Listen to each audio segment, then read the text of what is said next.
Hello and welcome to Absolute Game Off. Nerd.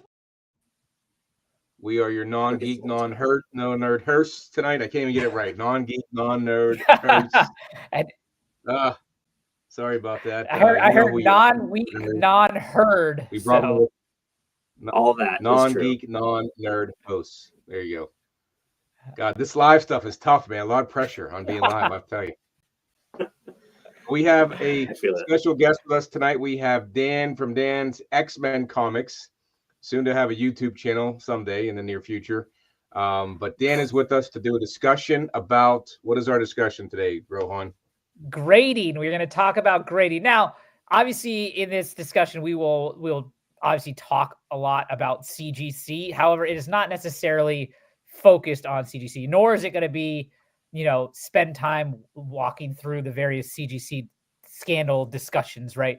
Obviously, that may be a component of a reason, for example, not to grade, but this is not meant to be just a referendum on CGC. This is from a perspective of if we had a trustworthy, ideal third-party grader that was rock solid, should you grade or should you not grade? So that's kind of what the discussion is going to go with. Okay. So I think an easy way to start was just, let's first go around the room and let's just see how much or how many books have you personally graded? So I know myself, I've graded 4 books in one submission. That's the only time I've ever done a submission. JP, what about you? I've done 5 books. In one submission too, right? Yep. Dan, what about you? Yeah, I've only done 2 submissions. I guess about 13 books or so. Yeah. Somewhere around that, maybe 15. Okay. I think when I think about grading, in terms of at least of how I think, and we can go through the various reasons we hear people say, but I think, we can kind of go from our own personal positions to start.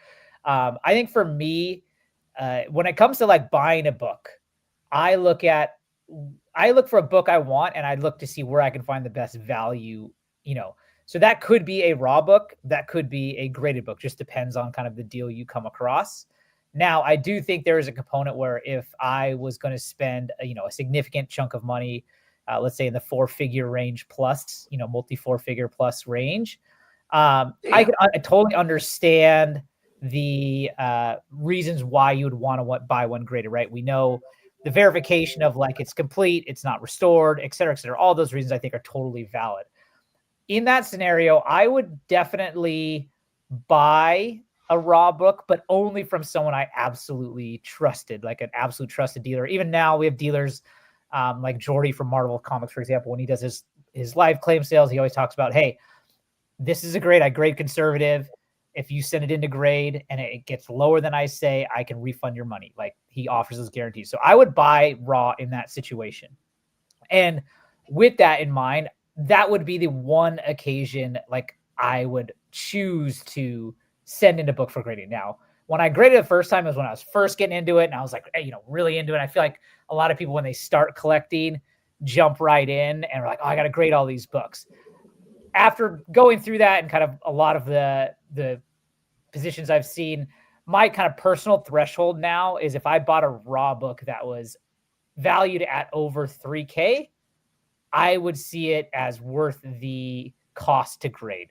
I just think grading in general is super expensive. And I don't understand, like, if you think about it, even if you take the lowest tier, which is like $40, right? You're going to ship it there. Let's just say is $10, $15. Shipping back's another $20. If you get them clean and pressed, it's another $20 to $30. Like, I feel like you're in and out at least $100, right? And you see people that grade books that are worth even less than $100. I never understand that, but I've been talking a lot. So you guys jump in here. Yeah, man. Lot to unpack on that. Lots of digesting. Yeah. That's my personal positions on grading and why I don't grade currently. Right. Well, yeah, no, I hear it. There's definitely like something that I want to get to for sure. But Broke Boy Comics, of course, got to say, what up, Brandon? Yep. And Mr. Akins is out there. And then, Brandon's echoing what I was just saying. I graded so many stupid books when I first started. I eventually learned my lesson. I think that's very common. Like, slab books, they look cool. It's a cool thing to talk about. And People love doing the grade reveals. And so when you first get in, it's really easy. Like, oh, I'm going to send in these books to CGC. It's, yeah, I mean, I think after you kind of get into it a little bit, then you're like, okay, wait a minute. Maybe my money's better spent just put towards other books. The, you know, like you said that when it's in a certain price level is when you'll send it in. And I think that like everybody's got their own price level for that. So, you know, so you may disagree. Like you may think that everybody should have the same price level. No, I don't. I think everyone should have. I do think everyone should have a kind of threshold level. I do think that whatever that number may be is totally up to the buyer. Now, I think a big thing here, and I've talked to you guys about this before. I think a lot of people have all this list of reasons of why they grade. I think in all reality, when it really comes down to it, I think the most common reason people grade is because they like slabs, right? They like how they look. They like them. And I think, and that's a totally valid reason to do it. If that's how you want to collect, I totally get that. I'm not saying that's wrong. But I think usually a lot of times you hear all these things. And at the end of the day, I'm really just like, I just feel like you really just like slab books. There are, in my mind, and JP, cut me off at any time here, but there are 3 reasons I've broken it down to. Oh, here we go. Somebody would slab a book. All right. Reason number 1 would be assurance. And that would include you get an assigned value to the comic, which means that you could, it's also certified and authenticated. So that way you have confidence in the grade, confidence in the price. You could insure it easier. Remember that, Dan. CGC, the only thing they assure or certify is that it is authentic. Obviously, the grade can change once it's in the slab, right? If you fling your slab across the floor or whatever, right? Leave it out in the sun. Oh, totally. You're right. But so yes, there's definitely still ways to damage the comic, or, you know, there's a lot of factors that go into it. Like they could grade it wrong, right? Or whatever, or they damage the book when it's there. That's a whole nother thing. But we all have a little more confidence, like you mentioned, in a graded comic that is above the threshold that you feel comfortable dealing in raw comics with. So that's the assurance that I'm talking about. There's another reason too, like, some people believe that you would save yourself from the comic. Like you save the comic from you. From like you wanting to like open it up and flip through exactly. It. Like, you're more likely to, as I think, I don't remember what the statistic is. I don't know if there is studies here. I'm sure there is not, but you are most likely to damage your comic, you know, more than any other factor, a fire or flood or whatever, you're probably going to damage your comic in some way. And if it's a really high grade or a really expensive book, you don't feel comfortable handling it raw, it makes sense to want to grade it, right? So all those reasons would be the assurance reason.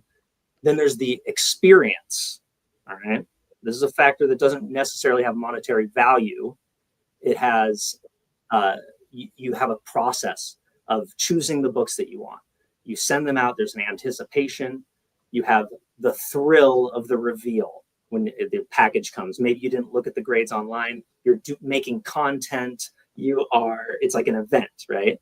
And it's a party, it's exciting, everybody gets in on the fun. That's the experience. I would say that falls into the category of, I like slabs. Yes, yeah, it would, yeah. And right, some people collect 9.8s, you know, only, or they like a specific grade. There's a whole sub collection genre within graded books, right? You know, there's a guy, I'm sorry, I don't remember his name, but he collects only 5s, right? I've seen a couple of people like that. They want to match grades for, it's a whole nother, you know, experience that you can have in collecting. And then the third one is the one that I think we talk about the most, the value of it, what you could sell it for, maximizing the value of the comic.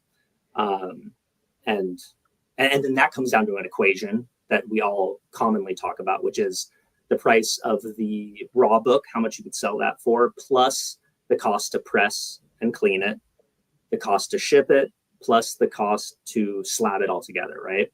So the cost is normally like, for one book, you know, $20 for shipping, $25 to $50 for a slab cost, depending on the grade, right?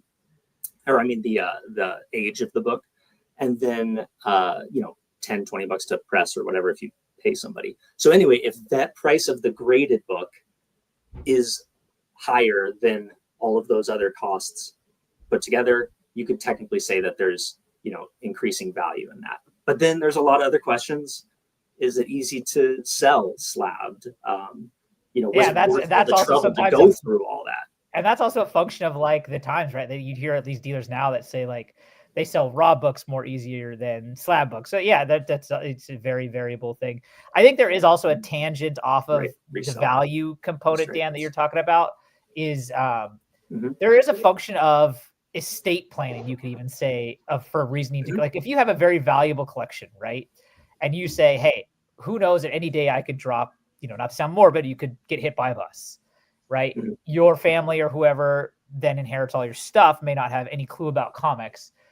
Having them graded does make it a little easier to manage if they wanted to just not just dump the books. Yeah. So, and that is a reason I've heard that I think is totally valid. I do want to touch here on what Brandon said in terms of protections. Yes, I do agree that slabs do protect the book, right? Like Dan was saying, like they prevent you from handling it and then damaging it. I do think, though, when people say that their reason to grade, and I mentioned this before, when they say that their reason to grade is for protection, that I push back on a little bit, right? Because again, you cannot tell me that a slab protects a book more than, kind of like a Mylar and a top loader, right? Which costs a fraction of what it costs to grade, especially if you got a super valuable book. And, Brandon, you say in your situation where you dropped, you said you did drop a few books, the case did crack, but the book was protected, right? There are a number of cases just by scrolling on Instagram, you'll see where people have, like Manu has showed plenty of examples of this, where he's seen a case dropped and the book kind of, because of how it's situated in the inner well, can move around inside the outer case and therefore kind of jam into one corner, right? And then that crunches the corner. Like we've all seen corner crunches on slabbed books. So they can absolutely get damaged within the case. And then again, right there, which is one thing I don't understand why any company, well, we'll see if PSA does follow through it, that they don't do, is UV protect these damn slabs, right? Like it is crazy. Like we showed, I think, was it an X-Men Slow down, the other day? Slow down. What? I got to address the other thing that you were saying. You got to push back. We're talking about the pushback on grading it for protection, right? Yes. I'll get to the UV, but there's more. It's more complex than just it's protected, right? Because agreed. It's more. I'm just saying, like I think we all agree you can put it in a physical protective device just as good, or even better, because you're putting the risk out of sending your book somewhere and having some minimum wage person handle it. No offense to my minimum wage homies, but it's like we don't. If you remember minimum wage, you're kind of like what the fuck ever. So my point being, there's the reason of it being more complex. You're saving it from yourself. You're saving it from you wanting to open it. You can't open. I mean, it's not easy. It's like you're an alcoholic with a trophy of alcohol on the wall, and you don't get to touch it, but you get to praise that trophy. I'll just share on that note. It reminds me of a time, kind of a similar kind of situation. This is a big tangent here, but like in Las Vegas, we went for a bachelor party, and I had a friend that knew he would get in trouble gambling. This is not referencing anyone here or anyone you guys know. And so he actually, we were young. It's not like we had like tons of money in the bank, but he took all his money out and he actually gave it to his girlfriend and said, I'm giving this to you. And obviously that's a lot of trust in the girlfriend at the time, so that I don't blow it all in Vegas. And on the last night, I have a very vivid memory of him on a phone screaming at his girlfriend at 2:30 in the morning, put the money in our account. So in terms of like your comment about using a slab, it's a lot harder to get to. Sometimes when you really want to get after it, you'll still go to extreme lengths to go get it. Maybe. But I just wanted to say that that is actually like kind of a feature of slabbing, because yes, you can't get into it. And that's, you can't easily. So it is an extra way of protecting somebody from getting into it. Yeah. I'm not sure what you mean here real quick. I've heard a lot of talk about how slabs can better preserve books from, say, the gold or silver. I'm not sure what that means. If you let us.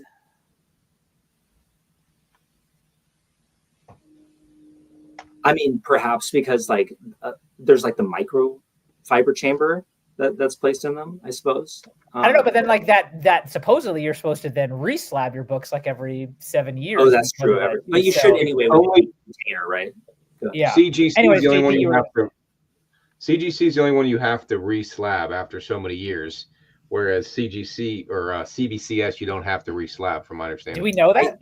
I would guess that CGC says that you should do it, and my guess is that CBCS doesn't. They probably made no. I would be surprised if they said, "Oh, it's good for life."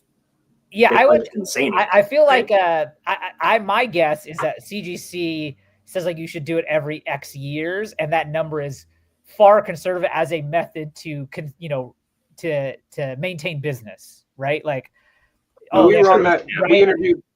Because I mean, like we've seen CGC slabs that are in the original labels, which are from 20 years ago, and the book looks fine, right? So it's like I'm sure whatever period of time that they admitted. Yeah, that's what my point being is. Like they say because of the gases that get trapped inside, and I think they're saying is that you should do it every 7 years. My bet, again, this is complete speculation, is that 7-year number is far earlier than it would actually need to happen because we all see slabs for sale that are 15, 20 years old, and the book looks totally fine. And yeah, if you ever re-slabbed it after that 25 years, it might just turn to dust. Like it might be. Yeah, oh, maybe. Yeah, when you crack it open, it just disintegrates. But, yeah, who knows? To bring Bruce into this, Mr. Toy Guy, the G.I. Joe and Star Wars are built differently, as you guys probably see. G.I. Joe has 3 pieces, essentially. You got the upper half, the pelvis, and then the legs. And they're all attached with these washers to hold the torso through the pelvis and the legs, right? Whereas Star Wars is all one, molded toy. And so you could buy a Star Wars in the box from 40 years ago, and it's fine. You could buy a G.I. Joe, and that washer will dry out. And if you take it home or you get it graded, it could break and just fall apart in there. Just because of, even though it's in the packaging stuff still gets into there. So that same thing could happen with the CGC case, that eventually you open up to regrade it and bam, just dust to dust, just like the song. Yeah, that could be the case. I can't. I believe we interviewed the guy from CBCS. I forget his name off the top of my head. Steve Borak, and he thought. Yeah, he was CGC too. I thought I know he went from CGC to CBCS and ABC and XYZ, but I believe that he said that CBCS, their slabs do not have to be reholdered. I thought he said that on the show. Hey, you could totally make that claim. You never have to change any of your bags or boards or anything if you don't want to, right? It's like, yeah, I just have a hard time research to tell. Exactly, that's what I was gonna say. I doubt what's break. And I think Broke Boy clarified his point earlier about Golden Age and Silver Age because they're probably already so weathered. Like you see more cream pages with Golden Age, and so they're easier to damage with lighter touch, or they're just ready to bust, right? And CGC, you could definitely make the argument that they are more protective than what I would trust myself to do with it. And that comes down to what you prefer, I suppose, and because I think it's still controversial as far as there's not a definitive best way to protect and preserve your comics, as far as what I've seen. Yeah, for sure. Yeah, totally. Like, because they are sealed, around, right? So yeah, if in terms of like things getting in, so I do understand kind of what Noah was saying there. Then when he clarified, but as I was getting to before he pushed back down, I said it is shocking, and we shall see if PSA, is going to follow through. But like the UV protection is ridiculous. Like that should be a no-brainer kind of thing. Like, especially like we looked at recently, like a 5.0, I think it was an X-Men 1, and it was this like gray almost because it was so sun faded. And that's just a shame. But do we know? We don't know if that's what to put UV protection, and I don't even really know. I've heard people say that you can have clear, like 100% UV protection, but I feel like wouldn't it be tinted? I don't know about. No, I think you could definitely have. I think there's like a coating you can add that would Okay. give it the UV protection that is clear, because they do have, like, for example, like in card slabs, they have things you can put over the top of them that are clear that are UV protected, so it can be clear. And I mean, it has to come down to cost then, right? Yeah. Because But I think it also depends on where you store your books at. If you store them in your basement or a room without windows or keep lights off, then it's kind of like buying a car. You could get heated seats, but if you live in California, do you want heated seats or cooled seats? And where I live, Yeah, you I want mean, you heated could. seats. So It should be an option in the sense of, like, if you are a big art collector, right, and you frame your art, right, when you take it to a framer, you have an option of regular glass or museum glass, right? Like you're saying, JP, if you're gonna put your never art had that option before. yes, all the art you're framing, Dad. So my point is, right, like if you have a basement that has no windows, you're like, I don't need to pay the premium for the museum glass, so you can just put it in a regular glass. That Dave Stevens picture I have, that signed picture. Oh, that was you that told me that story, right? Yeah. Yeah, I could have put either glass on it, but I knew it was going to go down in my basement down here, and I didn't have to worry about it. I don't know how. I guess you'd have to, over years and years, and if you move stuff around, it probably is not going to matter too. But you always get it done later on. So it's one of those things that should be an option if you want to add on, but not everyone wants to. It's going to just increase the cost of grading. So and I mean, have you ever seen a UV protected top loader? No, I mean, I don't know. So why isn't there any? Like, we're not, like, there's, I don't know why, but nobody has any of this shit. So yeah. I mean, I think it probably comes really down. Help, even if you put like sunglasses over the, it's like, I don't know. I mean, there's probably, like, the cost it would take is not worth the manufacturing cost. Yeah, so it must be. Yeah, that you just can't. There. It's too expensive or something. Yeah. Anyways, the UV thing, that's kind of a whole. I'm curious, what would be your guys' threshold to, if you had a raw book of a certain value, what would you say is your floor? Like, in my said already that my kind of value would be 3,000 and up. I would grade it. What would your guys' be? Well, so, like, as far as the resale value, like what it would have. No. I'm just saying, you get a book, whether you're going to keep it or whether you're going to sell it, doesn't matter. You have a book that is raw. It has X value. At what value does X equal that you're like, okay, this is valuable enough that I want to grade this book? Well, I don't mean to dissect your question too much here, but I would say that it does depend on a lot of factors. Like, for example, if it's a mid-grade, like, for example, so for me, around like $1,000 is probably something where if it's $1,000 comic, I feel a little less comfortable handling it, especially if it's really high grade. That said, like, so let's say I had a Giant Size X-Men mid-grade. I'm probably just going to keep that as it is because I trust myself to take care of that. And if I bend it a little bit or do a little something or other, even if I drop it on the ground, it might not change the grade in like a 5 or a 4. You know what I mean? No, totally. And you make a good point there that I guess I just realized, and I probably just didn't think about it. My answer of 3,000 is definitely based on how I collect, right? Because when I want to collect these big major first appearances, right? I'm only able to afford the lower grade, so it's not like I'm worried about like ASM 322, right? Tom McFarlane cover that I need in a 9.8, absolutely, right? Otherwise, it's nothing. So that definitely does play a factor. So I guess you can further elaborate on what you were saying. Well, like, I think if I think of it as the way of like, when would I want to start hunting for a graded book as opposed to? Yeah, there you go. That's a good way to pose the question. Well, right, because I guess there's so many different thoughts, right? Also, like, what's the resale value? But Mr. Akins can help us probably with this.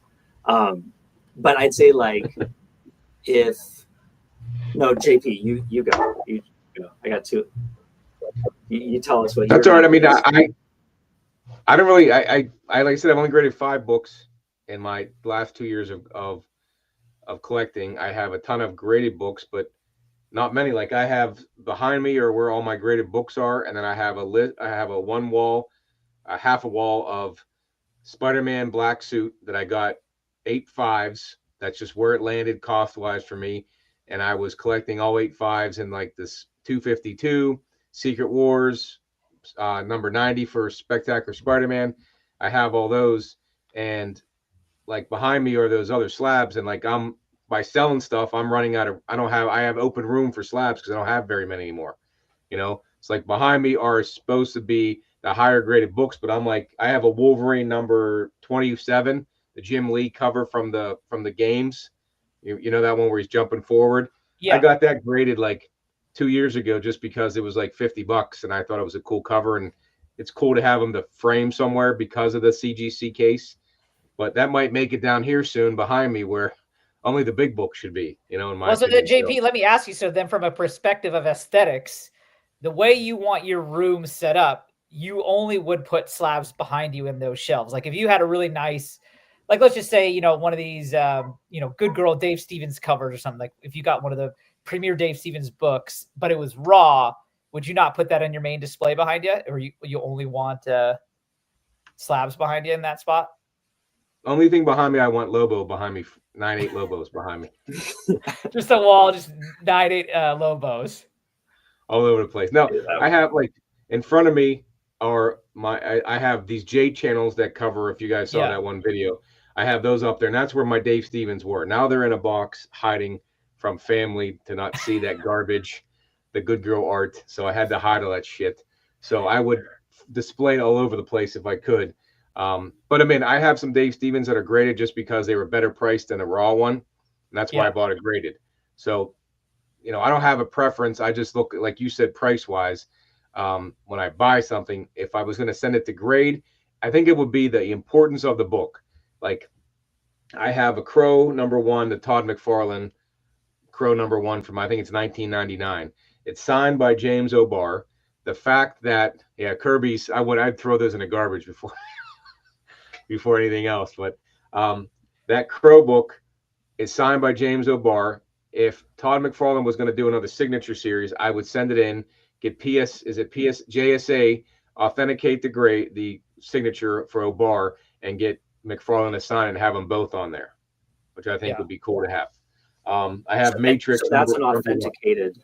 So I'm pretty sure that James O'Barr is real, but they would authenticate that, and then I would have McFarlane on there too, so both of them are on the same book, and because that's kind of a cool book, in my opinion, special to me, not overly, but enough that I would get it graded and spend the money. It's not a high value book. But that's cool to you. That's the reason why you're saying. So it's not like, I think we're bridging the idea, right? Because there's so many different factors. Like you're saying that how cool it would be to have those signatures graded on a book. Yeah, and so it's kind of one of those things where it's a circumstance more than it's not to use this term lightly. It's not a religion to get every book graded. When I first started collecting, I watched Mint Hunter Comics. Mint Hunter Comics, every book he wants Green Lantern 9.8. Like, do you know how much that would have cost to do all those books? Yeah, like that's a ridiculous amount of money. That's like you said, money you could spend on other books. So I think it would be the special circumstance, or I'm trying to get all the Image books in newsstand from the 90s, and I would get those graded. But again, you can buy those comic capsules and I can display those just as nice as a grade, because I'm not expecting them to be 9.8s. I just wanted them to all look uniform.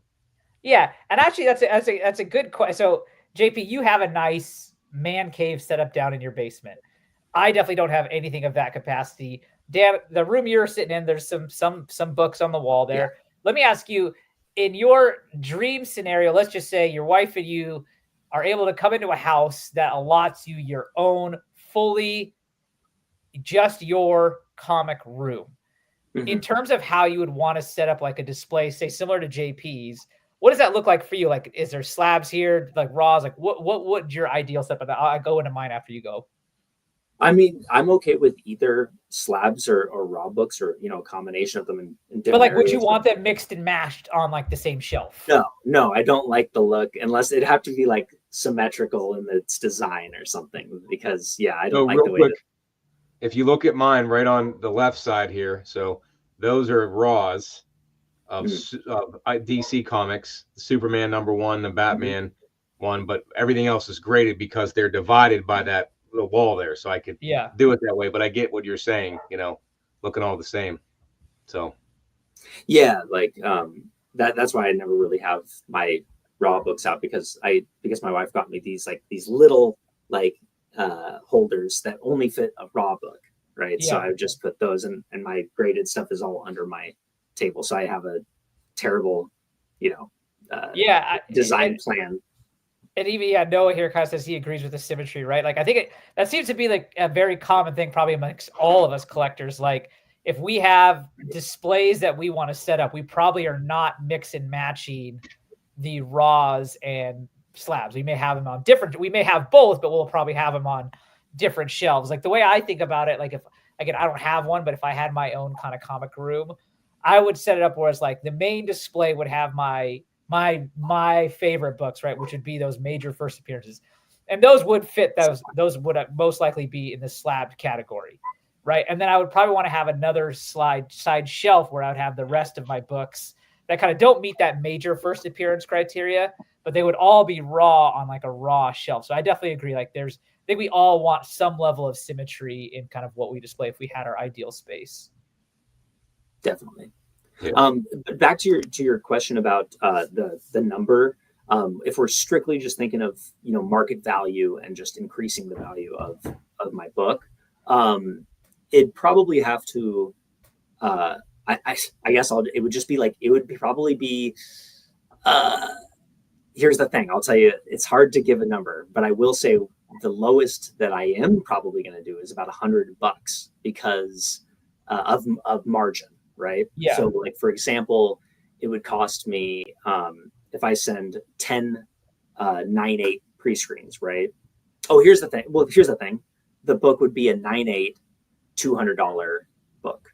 That's probably minimum. What I would say is worth grading. Well, because it's 9/8, if you handle it a little bit, it could be a 9/6, but it's a 9/8. Like you could sell a 9/8 for $10, let's say, a certain book, $10. But you also know that you could easily sell it, and easily is also how easy is it to you to sell a 9/8 of that for $200? Yeah, I mean, Manu, when we first talked to Manu, he mentioned that exact situation. Like he collects these, he goes after these like high grade McFarlane books that, super nice. Let's just say he could sell them for $100, right? Mm-hmm. He hits them on a 9/8, he can sell them for $1,000, right? So it's like, as a businessman, like if that's what you're looking to do, it's a no-brainer to grade in those scenarios that you're saying. It's I don't know if it's a no-brainer because you have risk that if you send it in, it could get handled bad. It could come back a 9/6. Like, totally. I'm just saying, like, it's worth at that level of profit margin difference, right? It's worth the risk. And then you could also do those things like pre-screen at a 9/8, et cetera, to at least protect some cost there. One thing too that I'm curious to hear you guys' thoughts on. Kind of in this realm of selling and things like that, as the market has come down since the pandemic boom, right?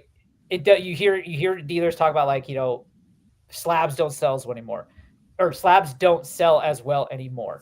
So I found that now you're finding the gap between, and again, maybe this is just in regards to the books that I chase, that the gap between the slabbed version versus the graded version or the raw version has shrunk, right? So in the sense of like, if you have a book that's worth $1,000, that's the graded price, right? I feel like prior, if you found a comparable raw version of that book, it would sell for, let's just say $500 or $700, right? So there's a $300 difference. I'm just making up numbers here. But today, now we're seeing that if that graded price is $1,000, the raw version of it at that same kind of quality would be maybe $900. Like the gap has shrunk, right? And that's probably because the high end prices have come way down, right? So, if you were to plot this on a graph, right, the slab prices have come way down, and then the raw prices have come down, but slower because they didn't boom as much because grading is down, popularity of slabs is down, and things like that, if that makes sense. If you're running that on a plot chart, you're going to see that the jerk-off variant that we talk about in 9/8. The Jerjevic UF4, yes.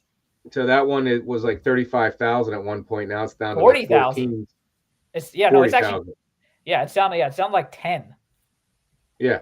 So that came down a lot. So that one in a non-graded would, there's a huge gap between those And two. we're, But that we're also there talking about a 9.8, and if you're selling it raw, there's no Jajevka variant that's raw that's going to ask for that much. But you're right, Rohan, it could be a little bit less. And then that's the question of what's your risk to grade, because if you grade it or if you find out that something's wrong with it or it's a 9.6, right? Yeah. I guess the easiest way to explain is like when you watch a claim sale now, like you will see dealers, say a grade that they estimated at, and then they'll price it, and then they'll reference like a GPA value at that grade, and they'll price the raw book essentially at pretty close to that same price, right?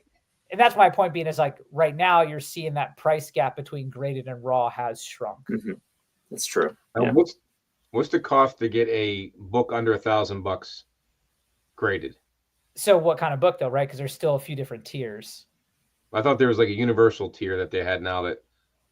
If it's past 1975 or 1975 or later, it's like the modern tier, and those are like $22 to $25 per grade. And then the Vintage, but I think it also has right?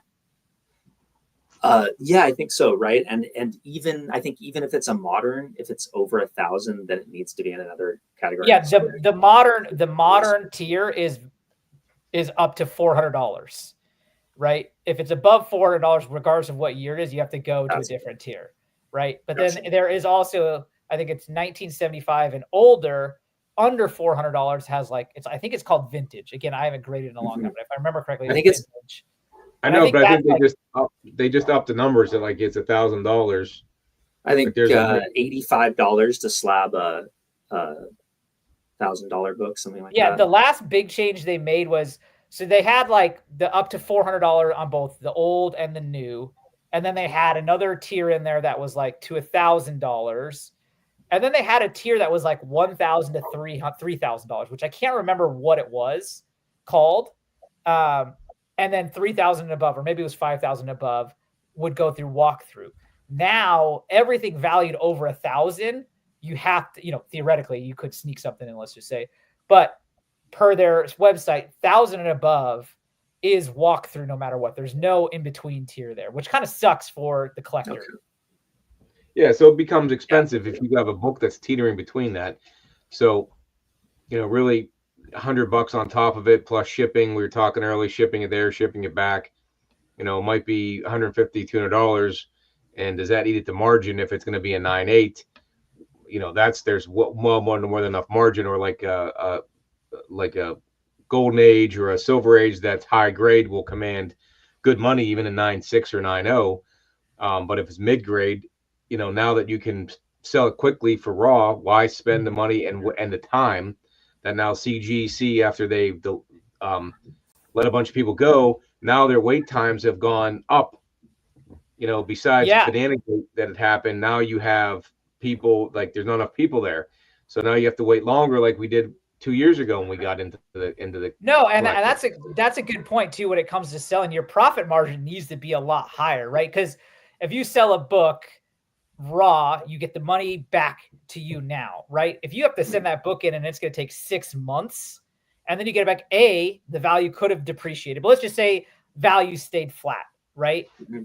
That return on investment being half a year may not be worth it to you than it could have been getting the money in hand right out the gate, right? So that definitely does change your equations in terms of like, is it worth it to grade?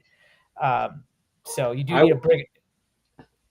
Go ahead, JB. I would much rather buy the book graded than go and send mine in to get graded. 100%. And I would say that, I would agree with that statement 100%, right? Especially like if it's above your, quoted threshold. Like if you want a graded book, it's almost always going to be more beneficial to just find it graded, like because of the hassle involved with sending it into grade. It's almost of buying raw and not protecting restoration or I mean, if you own it, like my 5 books I sent them were all mine. 4 of the 5 were all mine as a kid. So to me, it was just getting the my childhood frame or something. Yeah, so it didn't matter to me if it was come back restored, but I don't think I would buy raw to send in graded unless it was like a high grade 9.8 that I thought I had somehow or acquired. But right? JP, in the scenario that I've talked about with like my $3,000 threshold, let's just say you find, you're doing your thrift store shopping or Goodwills or whatever, antique stores, whatever the case may be. You would come across like, let's just say, a Crime Suspense 22, right? Classic PCH cover. It's raw. It's lower grade, but I mean that still has a good chunk of value associated. Would you grade that book? I mean, if I got it for cheap, then probably there's a lot of margin in there to go buy it. Like again, I think it comes down to if you're buying retail, you're buying wholesale or better, because if there's not a whole lot of margin, the risk of not getting your money back. But let's just say in this situation, let's just hypothetically say you love that book and you want to keep it for, at least in your mind, you're thinking, I'm going to keep this forever. This is a forever PC book for me. Do you keep it raw? Do you grade it? Probably I would probably grade it. There's I have the Captain Britain #1 I got for fairly cheap. And I think that's a high grade. And those are hard to find in high grade and complete. I've yet to send it in because it's a magazine. It's going to take longer to get back. So I haven't done it yet.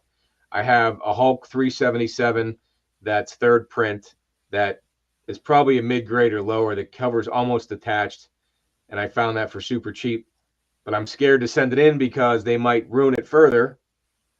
But I think once it's in there, like I have this Superman, what is it, number 61, the atomic cover, and that the cover's detached, but you can't tell because it's all in the slab.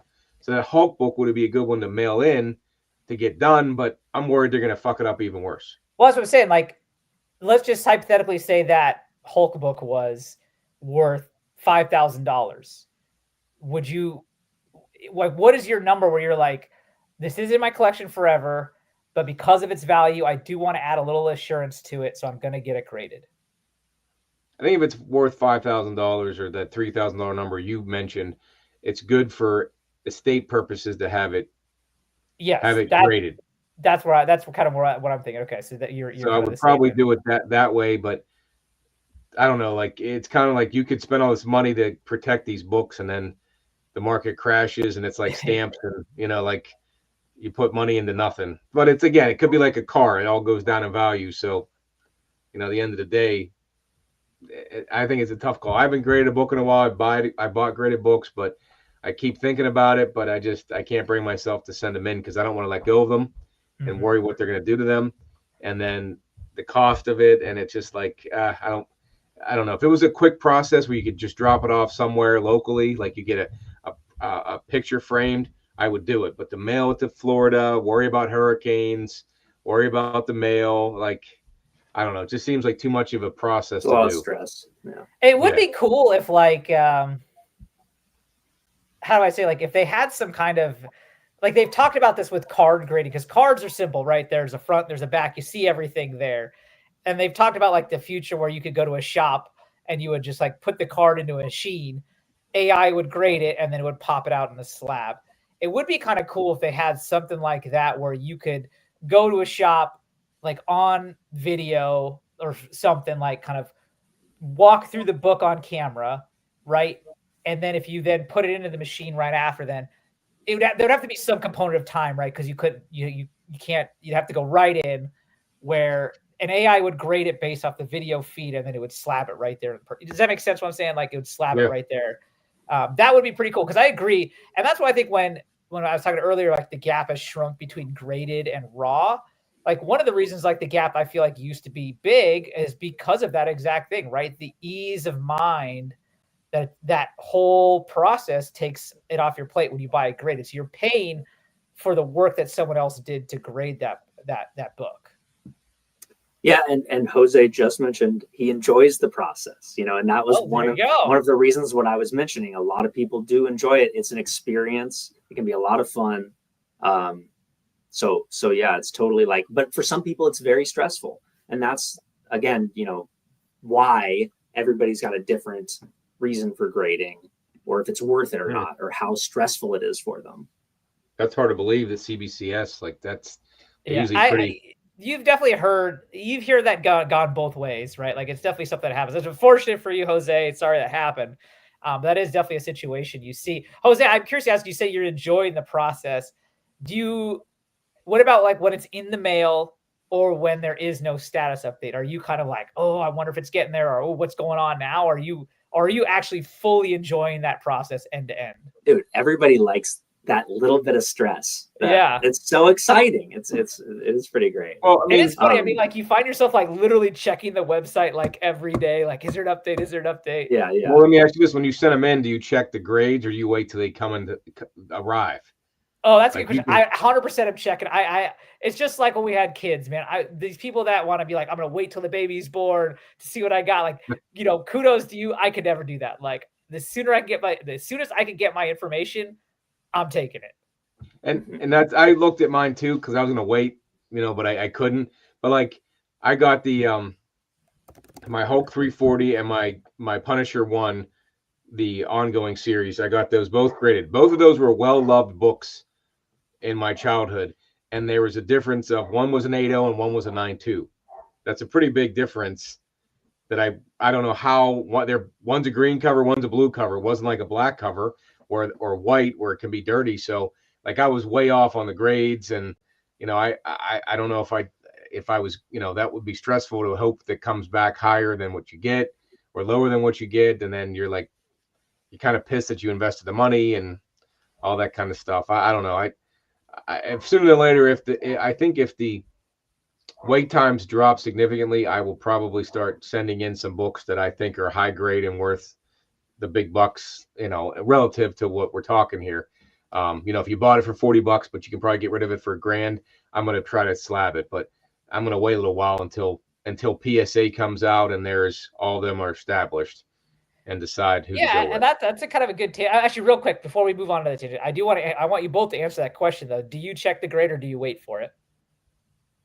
I like the anticipation, but usually I just remembered that my presser will press them a lot, or will send them in through his submissions, and he'll often just like tell me what it is when I hear it. Yeah. And JP, but I like if I had someone I would send to press, like Jeff. Another thing, I haven't done a whole lot of pressing with Jeff because the process of getting it there, and then it's a whole other hurdle. Yeah, it's another hurdle. But if I had someone that guy I had a fight with at the show 2 years back, I was going to have him press these books for me, and it was another process again. That like I don't think it's that great, and I'm like, now another hurdle. So it wasn't. If I could go see someone I trusted, here's my book, press it, send it in for me. I don't have to see it till it comes back. I would be fine with that. But the fact that I would have to get it pressed, get it back, put it in a box, send it down, wait for it, no way. Just too much. Okay, yeah. But no, okay, so let's go back to what we with Dan or JP, I can't remember which one you brought up, PSA. So I am curious, do either of you think you have an allegiance to CGC? Would you try a PSA? Would you buy a PSA slab? Jose saying he wants to put his AF-15 in one of their thick slabs, which I totally understand. I'm curious, where do you guys stand on PSA? Like, would you be excited for it? Like, if the book you were looking for was in a PSA slab, would that stop you? Or if you had a book that we're talking about that you're like, okay, I have to grade this, would you think about using PSA?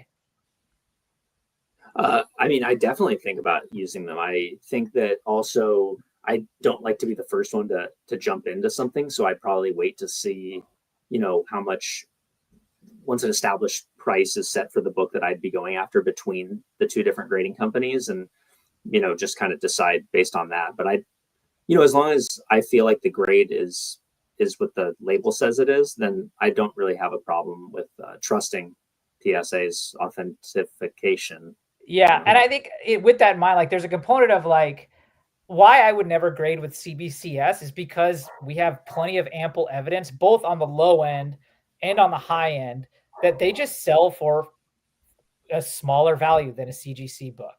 When it comes to PSA, I would want to wait just to make sure that they got a process going and they're kind of getting some consistency. You see some books out there and you're like comfortable with it. But I have full confidence just because of PSA's place in the overall hobby market that I honestly have, whether or not even this, I know a lot of people say, well, the label is ugly. outside of that, I honestly don't think I should say I have full confidence that a PSA slab and a CGC slab will earn comparable value once everything's kind of out and open and everyone's kind of rocking and rolling. Like, I don't think there's going to be a huge I personally don't think there's going to be a huge like catch up period, right? I think once PSA starts cranking them out and they've got a, you know, consistent workflow going, I think, you know, when you see these books on the market, I think a CGC and a PSA slab will garner fairly similar value. That's my opinion. You said within a year. I think if I remember you when we had talked about this before, right? Yeah, I think probably about a year of work. Same value. Yeah, I want to see I want to see PSA slabs on the market as a regularly occurring thing, not like a rare thing. But like once I start seeing them consistently, and I know that they've got it kind of, you know, their process worked out and smoothed out, yeah, I would have zero hesitation to grade with PSA. And already in that scenario, it would be a function of two things. One, which one is cheaper to grade with. PSA has the benefit that like I'm West Coast and PSA is on the West Coast too, which it offers a little less stress in terms of shipping. And then two, I would say turnaround time. Yeah. Yeah. I would definitely do PSA. I wouldn't have a problem with it if there was some advantage to time frame, like you just mentioned, and the value. But I just don't understand why the CBCS doesn't command the same value that CGC. I just don't get the reason. Hasn't been in the game more, right? Yeah, I think it's a component of like the market share it's been able to grab, which is not much. And so I think that's why, I think personally. I think when there's more graded CGC books floating around getting sold, you have more data on CGC. You have more data, and therefore you probably have higher confidence. That was my next point, is that this whole, like, you know, my real job, we'll say, I deal in markets, and things are, Bitcoin is different, you know, because it's newer, and therefore the values are different. But a stock has some type of intrinsic value, or if you look at supply and demand, and things are counted with grading, right? So you use GPA to get values, but when someone cracks and reslabs, they don't always send in the old slab. So that's on the census. The numbers, could be inflated a little bit, And then eBay and GPA and these values, and if you buy from Elite, that's not part of it. So like, I don't really think there's any, you're not getting a benefit. There's not really, people talk about census, but that's like saying the world is flat. Like, census is definitely not fully accurate. The point I was going to is that, like, because we see CGC far more frequently, I think there's just a higher level of trust associated with a CGC graded book, and I think that's why, just in comparison. Exactly, and I think that's why it goes for a higher value. You know, there is probably a component too of a lot of people just don't like the old CBCS slabs as well too. I know I have two CBCS, and I don't mind them. They're kind of they have a different feel to them. I mean, we're just used to CGC, and I think we put ourselves in a hole here with CGC that, you know, people got stuck with them, and we made them the only competition where we had CBCS. I'm not talking GSX or who's the other companies, PGX. Like, CBCS is as legitimate as CGC. So to have the competition would have been smart if people would have bounced them off one or the other. But like, again, and we've, as has long been documented, right? Like, just like CGC has had its issues, like CBCS has also had its equal share of mistakes. And a big mistake that I don't know why they don't correct, like, as far as I know, CBCS does not have a census in their books, which makes no sense to me why they wouldn't do that. I don't know why they don't, but GPA is the one that makes the census for, I mean, CGC has their census, but GPA is doing the values. And they base it off CGC, And they're not doing CBCS because there's not enough of them, I guess. But, you know, I think it's people far from a perfect market. Yeah. And it just gives you more, again, with PSA, if they come into it, and you're going to need time for that, and have so many slabs of them to use as, you know, data points. And, you know, really you're using inefficient data to base numbers off of, especially when you're getting to 5 digits, 4 and 5 digits. It's like, you know, it's not a perfectly mature market. There's no doubt about that. And I think you need to use that information to your advantage, JP, and find those deals on the CBCS slabs, you know? Yeah. Yeah. No, totally. And even what he said too earlier, though, with GPA, like GPA doesn't take it into account IG sales. So like I have definitely negotiated deals with Instagram dealers where they'll base a price and they'll use GPA, and I'll find a recent sale on Elite or Diamond Comic Club or Ollie Collectibles or something, and I'll screenshot it. I'll send that to. I'm like, hey, GPA shows $1,000. Here's a recent sale of $850. Would you take $825? Right, and I've had that work in my favor. So I think you, as the consumer, if you are able to collect all the various angles of data and analyze them properly, you could definitely use that to your advantage, right?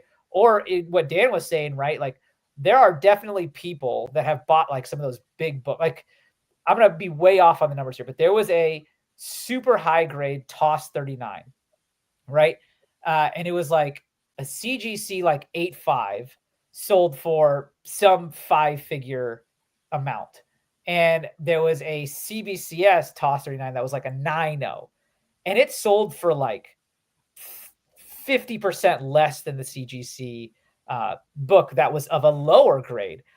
And I remember hearing someone talk about like, if you're the owner or the buyer of that CBCS book, you would be savvy enough to probably think like, I'm going to buy this CBCS book, and the first thing I'm going to do is cross it over into a CGC. You just gained a shit ton of equity.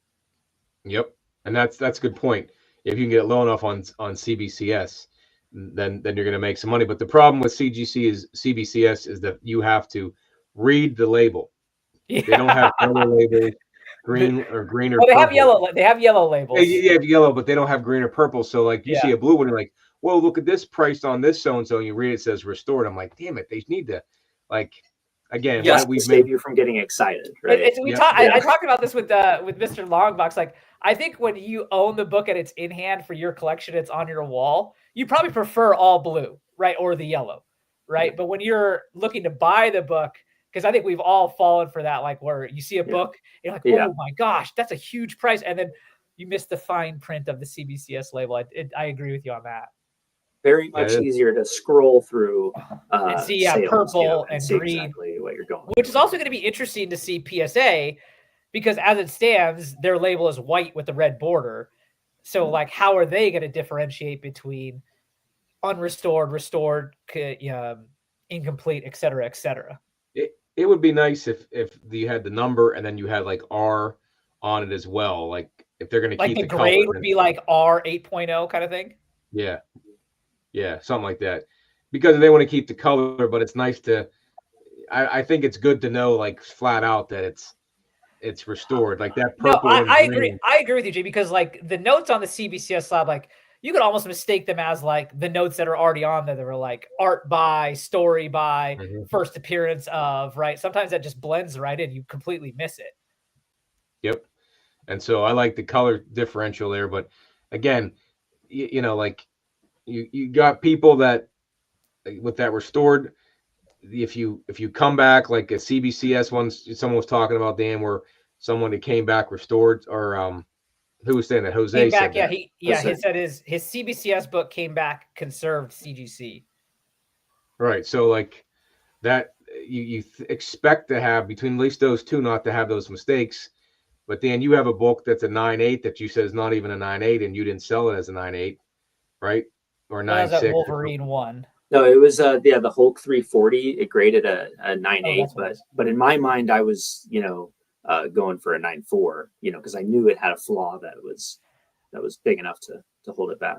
JB kind of alluded to something, Dan. I'm curious if you know, since you have far more grading knowledge than either of us. But obviously, I'm sure the restored standards are fairly similar, if not identical, between CGC and CBCS. Do you know if the conservation rules are the same between the two, and maybe that's why Jose had the change? Like maybe something CBCS doesn't consider conserved is considered conserved by CGC, and that's why it happened. Or it could just obviously be something that was missed, or but I'm just curious, do you know if they have the same? No, it's a great question. I don't know that much into it as far as like what their standards are. I just kind of assumed that they'd have the same standards.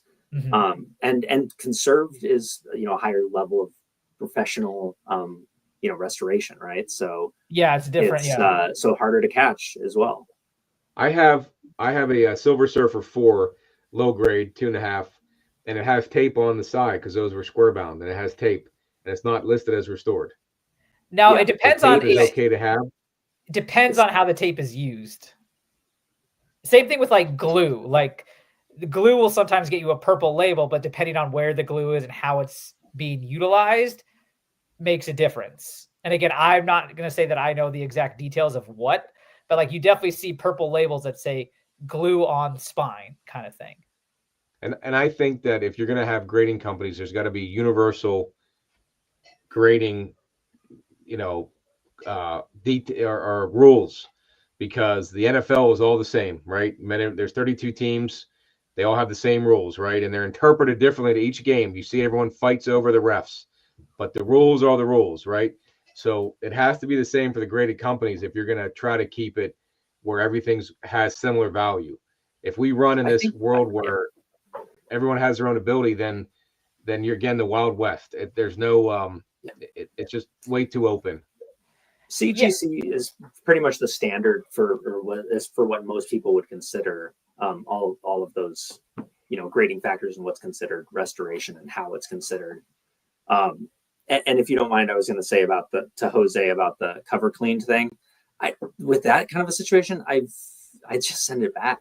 I just crack it out and send it again as if it never got sent. And agreed. And probably won't, because I feel like I've seen that a few times on YouTube from other collectors. But what I was going to say to Jose is this is kind of what we were talking about earlier this week when I was looking at that FF1, right?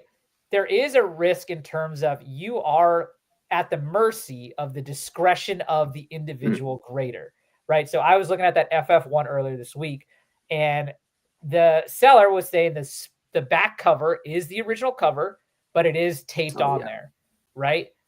And you even looked up a way to how to verify it if it is the original cover. But you never know, that book ends up on some grader's desk and he just sees that the back cover is taped on. Who knows if at that time, he's tired, it's the end of his day. He may not want to go through the effort of verifying that it is in fact the back cover, and they have the liberty of their own discretion. He just may be like, well, this is obviously a married back cover, therefore green label, right? Now, obviously in that scenario, I can, of course, resubmit like you said. But again, we're talking walkthrough, like it's expensive. And so it's and you may, get the same results. And you may get the same results. And that's why I chose to opt not, because otherwise I really liked that book. It had great colors. It looked really good for a low grade book, which is my jam. But that risk alone of it coming back green or even purple or whatever was too high in my mind that I wasn't comfortable buying it. I think that also, that's a great point. If you were to go ahead, JP, you wanted to mention something about that. No, you're just going to say that was a Fantastic Four book that it was raw, that you were worried it was going to come back restored, correct? Yeah, Brandon shared on our thread. It was fully taped down the spine, and even said the back cover is married, but it is the original cover, right? So it's just again who knows who the grader you're going to get that day, and if they married cover and they just automatically slap a green label on it, then that I just lost half my value. Okay. And I was even thinking about if you already owned that book, to send it in. That's back to the the video title, to grade or not to grade. Would you grade it if it were raw, with the risk of potentially getting the assumption that it's the green label and married cover? And let's say you did get it, would you want to crack it out like Jose with the AF? No, the Daredevil 15? One. Oh, is it that right? Okay, Daredevil 1. And do you want to take that risk to pay all that money again to send it in just to get the same result? That's a reason to not grade, because you would prefer Schrodinger's cat, right? Maybe it is, maybe it isn't, but I'm going to keep it, and I'm happier than looking at that, conserved or purple label. I do want to say, though, maybe this isn't the case in Jose's, because DD is a fairly valuable book, but I oftentimes have seen people will buy a book graded, and it'll be okay, I'll give you an example. There was someone I saw that bought a Hulk 340, and he bought it in a slabbed 7.5. And he was like, oh, I've got this, my first ever slab, and I want to see if I can get a grade bump. And again, I don't know how well versed he is in looking at the slab to see, but in my mind, I was thinking when he kind of it was in this Discord thread that I'm on, so I saw it. I didn't say anything, but in my head I thought, you have a 7.5, right? Realistically, you're probably not going to get it to bump all the way up to a 9.6, 9.8, right? You're probably, let's just say, best case scenario, you get it to bump to an 8.5.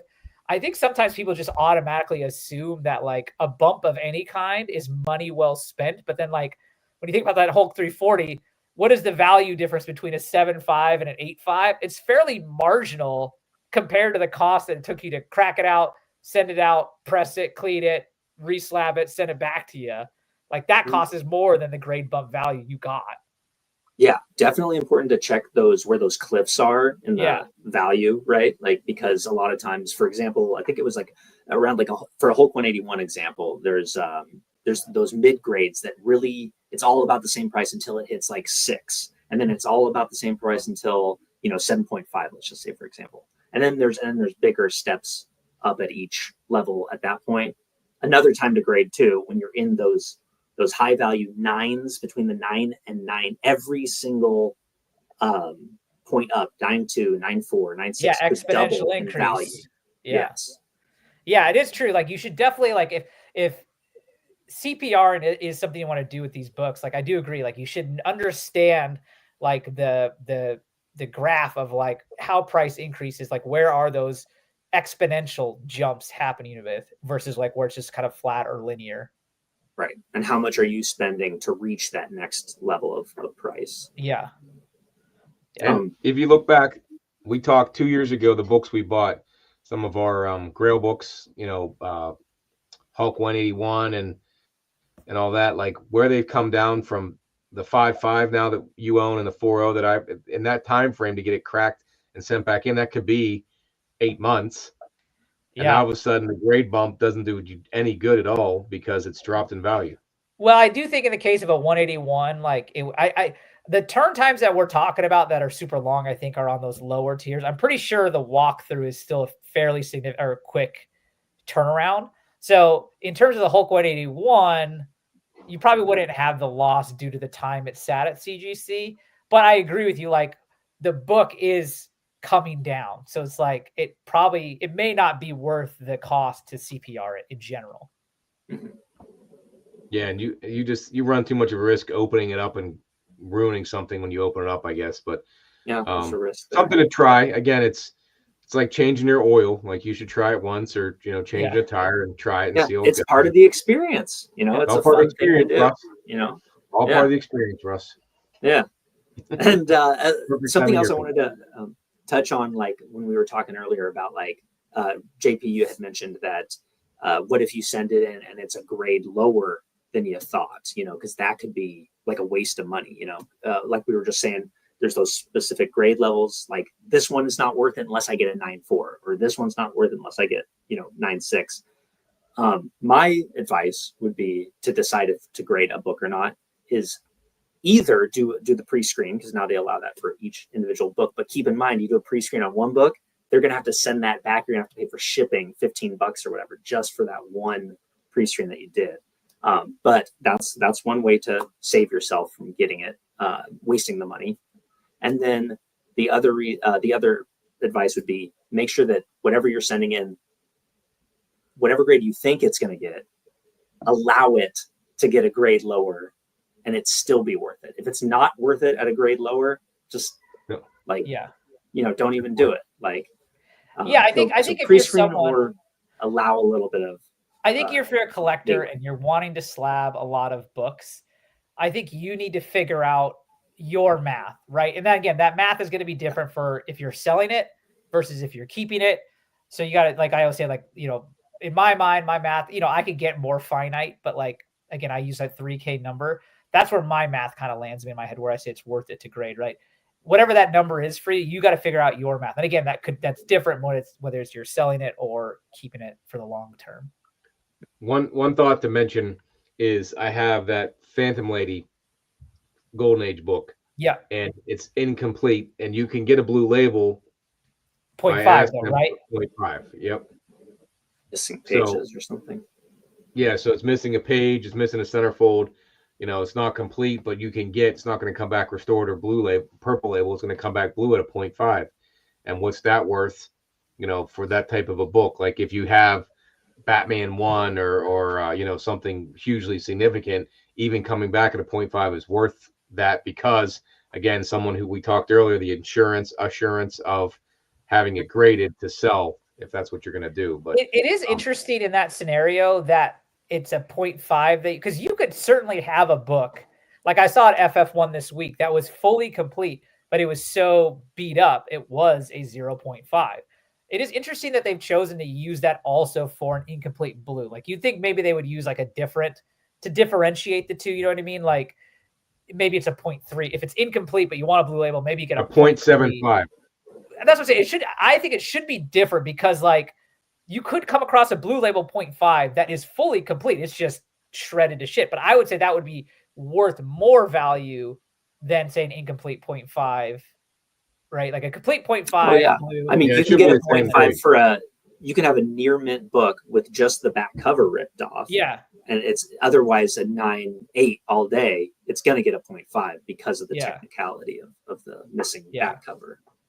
And then again, I think in terms of like what the book is valued at, JP, I think that also depends on the specific book. Like again, if you're talking about a newer book, in all reality, an incomplete book's probably worth nothing, right? Because there's so many complete ones. Why would you ever buy an incomplete one, right? But Errol, who we've had on the show and we know well, his Superman 1 is a 0.5 because it looks like a 5.0. But like you said, Dan, the back cover, right? That's that old Superman pinup that a lot of kids used to rip up and put off their wall. So his doesn't have the back cover. But when it's a Superman 1, you're like, dude, 0.5 that looks that good. Like that's money in the bank right there. I'll take that all day. Yep. And even it doesn't mean you're going to get a 0.5, because my Action Comics 61 is the cover attached, but it's a 2.0. But yeah, but it's there. That's complete still. It's just not attached. That's still complete. Arrows, for example, just does not have the back cover. But why wouldn't that be 0.5 if the cover's detached? Like I don't know where the because it's a complete book. You have all the same amount of book. There's no missing parts of the book. Yeah. As long as you have all the parts, it's complete. You could theoretically, Dan, tell me if I'm wrong, but like you could theoretically take the staples out and it's still a complete book. Yeah, staples removed. Yeah. And it would just get a lower grade for that. But like it's still complete versus like the back cover being gone or a page being gone. It's still just not there. You don't own it with that book. But then that makes your point to that if you have a piece of shit 0.5 that's complete, it shouldn't be that shouldn't be go below a 1.0. And then a 0.5 could be just reserved for incomplete books. Exactly. That was the point I was making. Like, it should be a different number. Like CGC should say, for example, like you said, if they want to use 1.0, like 1.0 is the lowest grade they go for a complete book, right? Or, it could be a 0.75. That was my point. Like, they should differentiate between the two versions of a 0.5 blue label. There is a 0.8. There is? Yeah. There's a 0.8. Oh, yeah. There's a 0.5, 0.8, and a 1. Now that's a really good question because you're not talking about like a 1.8. You're talking about a 0.8. You're right. I apologize. There is the 1.8. I'm the head grader, guys. CBCS does have a 0.3. I think it is. They do. Okay. But they have 1.8, but they don't have 2.8. So it's 1.5, 1.8, 2.0, and then it goes halves up to 9. Yes, thank you. Mm-hmm. Yeah. So again, I think we're all on the same page here, though, that it would be nice if there was a differentiator grade number wise between a 0.5 complete and a 0.5 incomplete blue label. And what Broke Boy's saying is that it's a blue label. The guy they said we can give you, or no, that's restored. It you can actually get a lower grade. So you can get a restored book, right? A blue label if you take the 0.5. They'll give you that option. No. You can't get it. You can't do that with a restored book.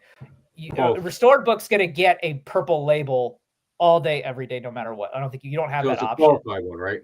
A qualified when it's something like the Marvel value stamp or a signature, things like that, right? Or any not anymore with the signature on the cover. Yes, now not anymore, but that used to be a thing. And I don't remember there is a certain grade though, like where you can opt for the 0.5. Like it has to be under a certain grade in a green label or opt for the 0.5 as far as I know. I don't think, like, if it was a very fine copy, but I don't, don't quote me on that. Yeah, I want to say it's like below 4.0 or something like that. But yeah, you're right. There is like some level where exactly you have that option. Yeah. Yeah, that's the only. That's because there's no. Again, there's so many caveats to it. That's what makes it like to grade or not grade, and it's kind of like, too many factors to put together. Yeah. So then the definitive answer to grade or not to grade is it depends. Correct. Classic. We baited you guys. How you like that? Yeah, but I do think if you are someone that has a book and you're wondering whether or not to grade it and you don't know yourself, I do think you can talk to people, right? Like there are lots of opinions and lots of ways to look at it. Ask a number of people, see what they think, get the various, analyze the data how you will. But like, I guess I would just say, like, don't just grade a book. Unless you just want a graded book, then by all means grade a book. But like, if you want to make a decision, like an informed decision, like ask around, ask for help. Like there's plenty of people that are willing to help. So, but yeah, whether or not to grade or not, it depends. So a lot of factors. Yeah. Hence why between all of us, we haven't graded 20 books total. I don't think, right? Well, I have 13, 5. No, we're at 22. Yeah. I thought you said 11, so I missed that. So I thought we were just around under 20. You're right about that. So again, that's a low count for all of us and all the books we probably have in our collections. So obviously, nobody should take such a small amount that we set into grade. Yeah. I would say, like, no, it's the point of the. I was just going to say it's not that we don't know. It's the fact that there's so many things to determine that, again, it depends. That's why we haven't done more than that many books, because it's not a simple That's a process. good point, because we've been very critical about our decision. Yeah. I just want to add here this point that Jose makes here. If you're going to grade, please clean and press your books. I do think that is the proper advice for the majority of books. I will say, though, like, if you want to clean and press books and grade books, I think it behooves you to establish a relationship with someone that does cleaning and pressing. Because, like, for example, like Mike, Lunch Money Mike, who knows Jeff Comic Spa very well, has talked about a number of times where he's like, oh, I talked to Jeff. Looking at it, he said he didn't think a clean and press would really improve it very much. So in that scenario, right, like, why waste the money? Why waste the added time? Just send it on through the CGC, right? So especially if you have around like grades of 3 and 2.5, so it's like 4s. Yeah.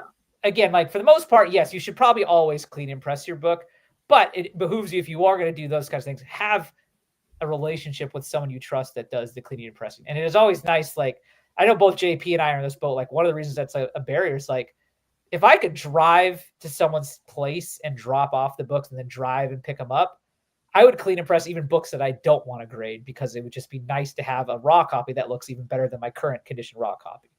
Yeah, I mean, I bought a press just so I could do it myself. Yeah. So, but I'm not saying I'm an expert on cleaning them. That's a different process. But I can make a book that has some spine ticks or a little bit to make it look nicer, more presentable, and that does help you out too in reselling it to somebody, because you've been able to improve the look of it too. So that's worth the investment. If you can find a press for $100 or less, that's worth it there. And JP, you were saying that if it improves the look of it, so that's a whole nother argument also to press it, regardless of if it's going to help the grade or not, the number at the top. If you like the way it looks, or if that little wrinkle in the light is going to bother you when it's displayed, slabbed, and displayed, right? Then take care of it. I've pressed a lot of, or had my guy press books that I just keep raw, just because it looks so much better. No, that's exactly what I was saying. Like, if I had a presser that I could drive to, I have a number of books that I plan on keeping raw forever. Like, I don't have any intention to grade them, but I would love to get them clean and pressed just to make them even more presentable. Yeah. Yes. Yeah. It's true. Yeah. As a general rule, it's good advice. But me, again, if I couldn't just drop it off, I tried to find someone close and that didn't work out. So I can press them myself, but I'm no Jeff. So therefore, I'm just improving the look. Even those that have pressers available to them, a lot of them aren't Jeff. Right, yeah. Yeah, 100%. Yeah. But I mean, it does seem like beyond Jeff, there are a number of pressers out there that people can rave about, so for sure. So All right. Anything we missed here in this topic? Oh yeah. I'm sure there's a lot more we can get into, but that'll be for part 2. Yeah. This is an ongoing discussion, as all of these will be. JP, what are we doing next week? Are we doing Star Wars? Does Star Wars suck? We might have to do it on a Tuesday, but yeah, Star Wars. Yeah. Star Wars doesn't suck. Yes. So we are going to go for those. If you want to watch live, we're going to do Tuesday next week because JP's got a work commitment on Wednesday. And we're going to talk about, does Star Wars suck? This will be one more of like, whereas this has been more of an open forum discussion, does Star Wars suck, or why Star Wars doesn't suck, whatever we want to call it, is going to be more of a me versus JP kind of thing. We're going to need some definite moderators. So. Yeah, we may need moderators. But we need someone that's neutral is the thing. I don't think there's anyone neutral. I know. That's what I'm saying. Like, whoever we get, I feel like he's either going to be on my side, so it'll be 2-on-1, or your side, so it's going to end up being 2-on-1. Like, maybe that is. Maybe we just get one on each side of the equation. I'd say anyone I've met that hasn't watched Star Wars, I look at them cross-eyed. Like, what's the matter with you? You haven't watched Star Wars? I agree. If they're our age, they should have at least watched the original. Like that, I do agree. Oh, looks like Chris is on my side if I need someone on the suck side. It sucks now. That's not what we're going off of. I said this before, and I'll say this on the stream next week. It's like your football team, your favorite football team. You love them till the end. Star Wars got you into it. You loved it then. Even if it sucks now, it might get better. I will say, JP, not to spoil next week. I do agree that has always been your best argument for Star Wars, for the Star Wars franchise. 100%. Loyalism. Yeah, no, and I agree because he's totally right. Like, you love your sports team even when they suck. Like, it just you roll with it. There it is. That is what it is. So, all right, Dan, thanks for having me. Thanks for joining us. This has been fun, guys. Appreciate you. Yeah, always fun, guys. No one won this argument. It wasn't about an argument. It was just trying to give people information. I guess it all rolls down to, like we said, it depends, but that also falls into the caveat of buy what you want, buy what you like, collect how you want to collect, right? Again, it all ends up boiling down to that when it comes to this hobby. Always. Can't put a value on the experience. Yeah.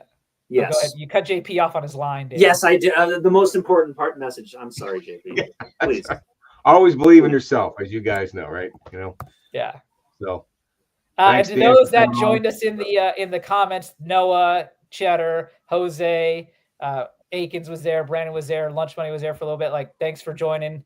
We'll catch you guys on the next one. All right. All right. Peace. We'll see you in the next one. Peace out, everybody.